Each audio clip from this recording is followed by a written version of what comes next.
Kidney রোগীদের বেশিরভাগই মনে করেন যে তাদের একমাত্র চিকিৎসা হচ্ছে ডায়ালাইসিস। কিন্তু ডায়ালাইসিসের বাইরেও খুব কার্যকরী একটা চিকিৎসা, সেটা হচ্ছে কিডনি প্রতিস্থাপন বা কিডনি ট্রান্সপ্লান্ট।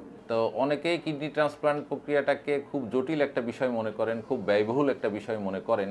কিন্তু আমাদের যে স্টাডি বা আমাদের যে অবজারভেশন বা ন্যাশনালি বা ইন্টারন্যাশনালি সব কিছু বিবেচনা করে আমরা যদি ডায়ালাইসিস এবং ট্রান্সপ্লান্ট দুইটাকে তুলনা করি, তাহলে দেখা যায় যে 1 বছর বা 1.5 বছরের যে ডায়ালাইসিসের খরচ, সেটা দিয়ে আপনি খুব সহজেই একটা কিডনি ট্রান্সপ্লান্ট করা সম্ভব। এবং কিডনি ট্রান্সপ্লান্টের ওভারঅল খরচ আপনার ডায়ালাইসিসের যে খরচ হয় তুলনা করলে কিডনি ট্রান্সপ্লান্টের খরচটা অনেক কম হয়।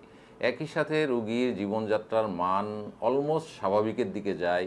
আপনার পরিবার বা পরিবারের সদস্যের উপর চাপটা অনেক কমে যায়। যদি কিডনি ভালো কাজ করে তাহলে আপনার স্বাভাবিক কর্মকাণ্ড হয়তো চালিয়ে যেতে পারবেন। আপনি একটা আপনার পরিবারের ইনকাম জেনারেটিং সোর্সে পরিণত হইতে পারবেন।